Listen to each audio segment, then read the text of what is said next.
आजचा दिवस हा संक्रांतीचा दिवस आहे. तुम्हा सगळ्यांना संक्रांतीच्या शुभेच्छा. तुमच्या सगळ्यांच्या हातामध्ये लेखणी असते, त्यामुळे गोड बोलणं सांगायची गरज नाही. फक्त तुमची लेखणी आम्हाला लोकांच्या नीतीची ठेवा एवढंच आजच्या दिवशी सांगायचं. मी आज अतिशय थोड्या सूचनेमध्ये तुम्हा सगळ्यांना निमंत्रित केलं आणि मला असं वाटतं की काही गोष्टी या नदीसमोर आणल्या पाहिजेत. मला या देशाच्या स्वातंत्र्याच्या नंतर काही कर्तृत्ववान व्यक्ती, राज्यकर्ते, प्रशासक यांचं स्मरण झालं. स्वातंत्र्याच्या नंतर एक अत्यंत प्रभावी आणि सवन देशाच्या सगळ्या राज्यांना एकत्रित ठेवण्याच्यासाठी महत्त्वाची कामगिरी ज्यांनी केली ती सरदार पटेल यांचा उल्लेख हा त्यांनी करावा लागतो. सरदारांच्या नंतर उत्तर प्रदेशमधून पंडित गोविंद पंत यांच्यासारखं दुसरे कर्तृत्व हे देशाचा गृहमंत्री म्हणून आपण सगळ्यांनी अनुभवलं आहे. आणि महाराष्ट्राचं सुद्धा योगदान त्याच्यामध्ये मोठं होतं. यशवंतराव चव्हाण हे देशाचे गृहमंत्री होते, शंकरराव चव्हाण हे देशाचे गृहमंत्री होते. त्यामुळे या पदाची प्रतिष्ठा आणि गरिमा ही वाढवण्याच्यासाठी या थोर देशभक्तांनी अतिशय मोलाचं काम केलं आहे. आपल्या शेजारचं राज्य गुजरात, एकेकाळी गुजरात आणि महाराष्ट्र हे एक राज्य होतं आणि गुजरातनीसुद्धा अतिशय उत्तम प्रशासक यांचं ओळख देशाला करून दिली. तुम्हा लोकांना फारसे कदाचित माहिती नसेल, बाबूभाई दसुभाई म्हणून एक अतिशय कर्तबगार, स्वच्छ आणि प्रामाणिक असे मुख्यमंत्री गुजरातने दिलेले होते. बाबू यांच्या नंतरच्या काळामध्ये माधवसिंग सोळंकी असतील, शिवराजबाई पटेल असतील, अनेकांची नावं सांगता येतील की गुजरातने उत्तम प्रशासक देशाला दिले. ही जी नावं मी आत्ता आपल्या सगळ्यांना सांगितलं, यांचं एक वैशिष्ट्य होतं की यापैकी कोणालाही त्यांच्या राज्यातनं कधी तडीपार केलं गेलं होतं. तो प्रसंग कधी राज्यकर्त्यांचा आला नाही आणि त्यामुळं तडीपार न केलेले आणि गृहखातं आणि गुजरातमधून योगदान देणारं अशा प्रकारच्या नेत्यांची आज मला आठवण होते. परवाच देशाच्या गृहमंत्र्यांनी काही भाषणं केली, विधान केली. भाषण करण्याचा त्यांचा अधिकार आहे, पण थोडी बहुत माहिती अधिक घेऊन भाषणं केली तर लोकांच्या मनामध्ये शंकेची स्थिती निर्माण होईल.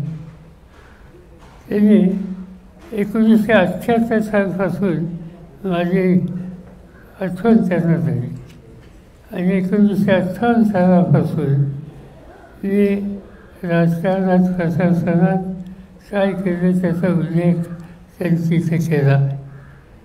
त्यांना कदाचित माहीत असेल, मला माहिती नाही की 78 साली म्हणजे आज त्याला जवळपास 40 वर्ष होऊन गेली.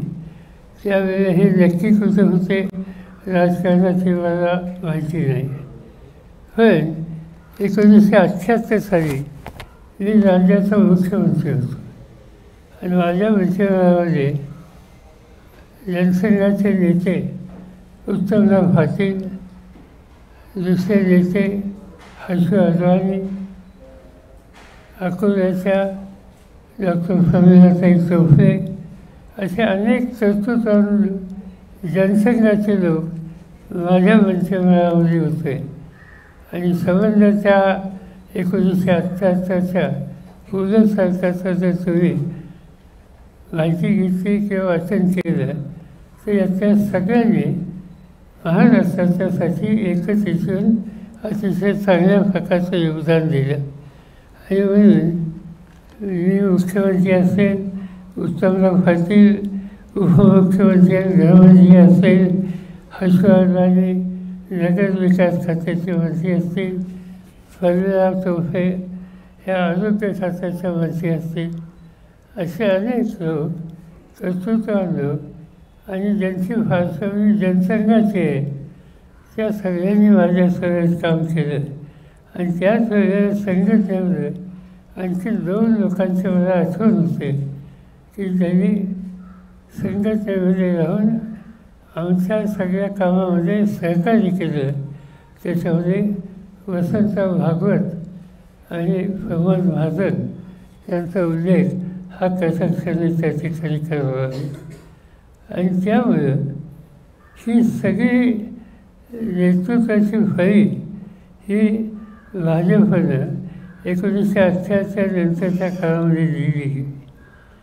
नंतरच्या काळामध्ये देशामध्ये पक्ष वेगवेगळे सत्तेत होते, पण विविध राजकीय पक्षांच्या नेत्यांच्यामध्ये सुसंवाद होता. आणि त्याची उदाहरणं सांगायची झाली तर अटल बिहारी वाजपेयी काय किंवा त्यावेळेचे गृहमंत्री हे अडवाणी साहेब यांची नावं घ्यायला लागतात. आज अटलजी किंवा हे कर्तृत्ववान लोक होते आणि पक्षीय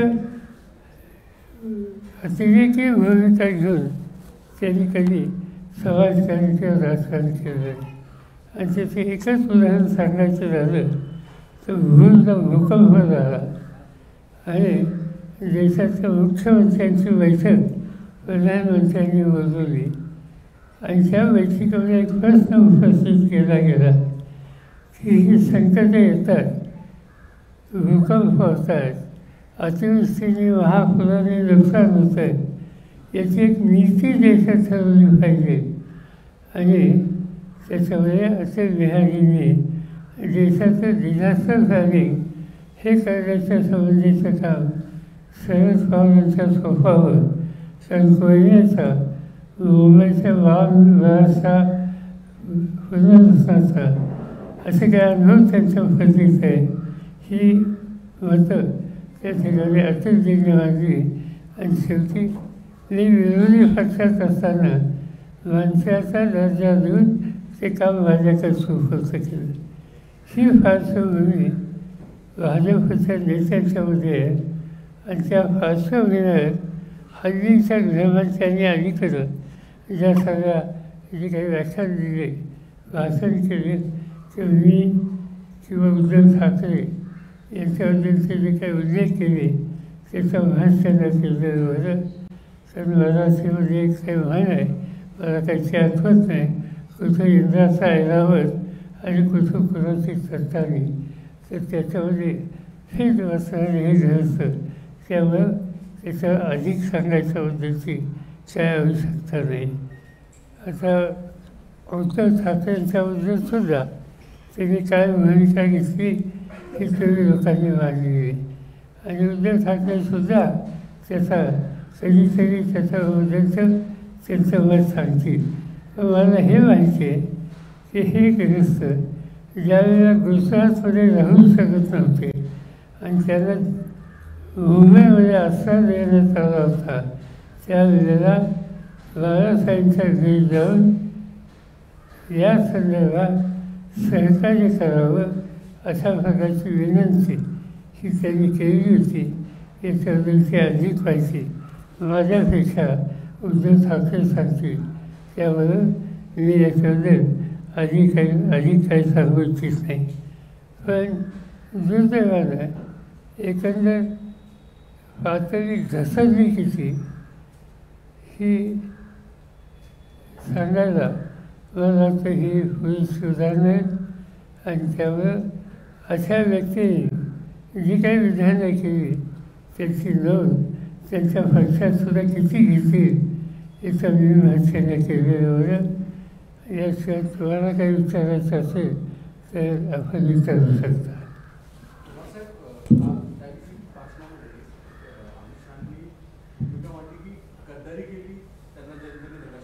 तेच 1978चा उल्लेख त्यांनी दिला ना. बरोबर 78चा उल्लेख केला, पण तुम्ही असं होतं हा उल्लेख तुमच्या विषयी आणि उद्धव ठाकरे यांच्याविषयी होता.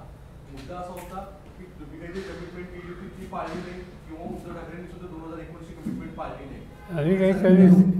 आम्ही काही कमिशन त्यांना दिली नव्हती. सगळं सांगायचं होतं ह्या व्यवस्थाची माझी ओळख घेत नव्हती. एकदा काहीतरी मी अहमदाबादला गेलो आणि तिथं नागरी सहकारी बँकेच्या एक बैठक होती. तिथे एका बँकेचं संचालक म्हणून यांची माझी ओळख करून दिली. त्याशिवाय त्यांची माझी ओळखही नव्हती. कुठच्या गोष्टीचं भाष्य त्यांच्यावर करण्याचा प्रसंग कधी आला.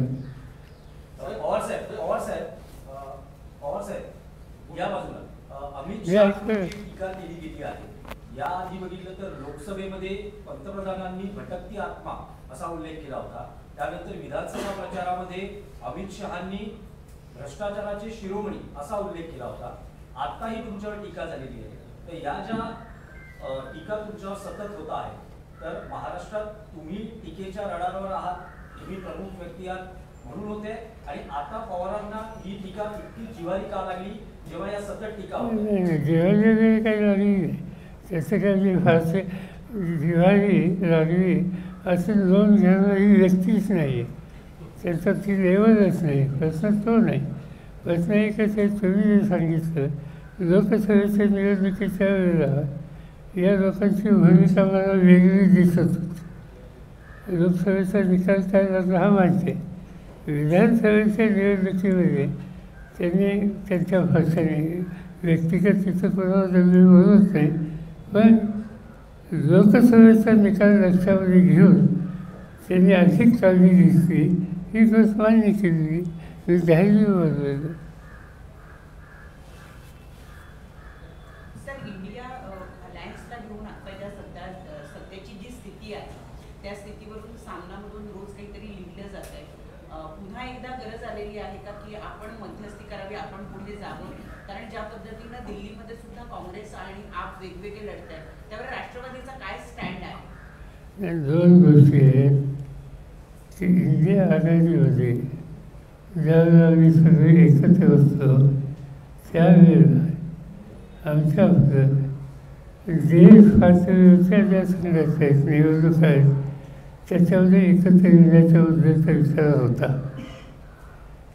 राज्याच्या आणि विशेषतः या स्थानिक पातळीवरच्या लोकसेवा गव्हर्नमेंट असेल, पंचायत राज्य असतील, या सगळ्या निवडणुकीमध्ये आपण एकत्रित काम करावं अशी चर्चा आमच्यात कधीही झालेली नाही.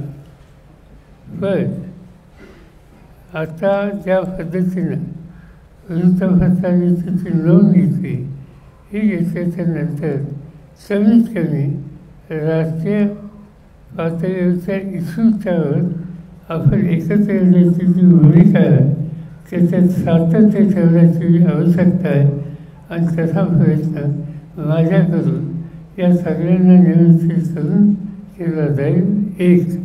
आणि नंबर 2, त्याच्या आधी महाराष्ट्रामध्ये राज्यापुरतं सीमित इंडिया आघाडीचा संबंध नाही, पण राज्यापुरतं सीमित येत्या 18 दिवसामध्ये काँग्रेस पक्षाचे अध्यक्ष, त्यांचे सहकारी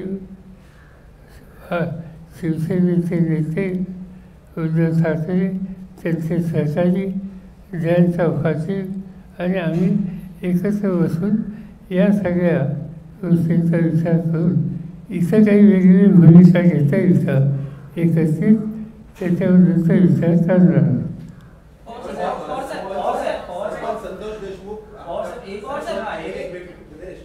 सरपंच संतोष देशमुख हत्या प्रकरणामध्ये राज्यभर गेले महिनाभर आंदोलन सुरू आहे आणि वाल्मिक कराडचा जो आका आहे, एका मंत्र्याचं नाव याच्यात येत आहे, त्या मंत्र्याचं नाव बदलचे बेउचित नसाल पण त्या मंत्र्याचा राजीनामा घ्यावा एवढा दबाव सरकारवर असूनही सरकार त्यांना पाठीशी घातलं.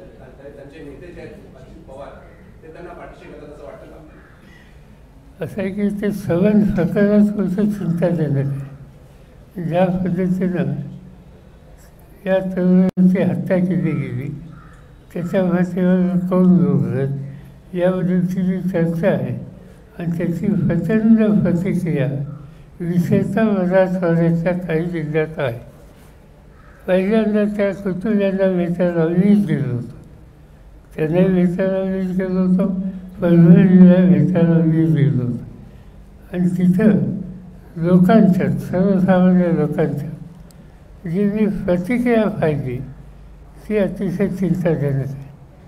तिथं एक प्रकारचा प्रचंड जीव असा सामाजिक तणाव हा तिथे तयार होईल हे स्वच्छ दिसत होतं आणि त्यावर यातनं काहीतरी मार्ग काढला पाहिजे ही बाब मी राज्याच्या प्रमुखांना मुख्यमंत्र्यांच्या कानावरसुद्धा घातली आणि इथं राजकारण न आणता लोकांच्यावरती समाजाच्या सगळ्या घटकांच्यावरती एक वाक्यता आणि विस्तृतता ही कशी करता येईल याचा प्रयत्न करण्याची गरज आहे हे त्यांच्या निर्णय राहिलं. बघूया आता काय होतं. दुर्दैवानं काही ना काहीतरी रोज घडतं आहे पण हे महाराष्ट्राला शोभनाचं नाही आहे. आम्हा लोकांचा दृष्टिकोन सामंजस्य निर्माण करायला प्रयत्नांची पराकाष्ठा करणं इथं राजकारण अजिबात न आणणं ही राहील.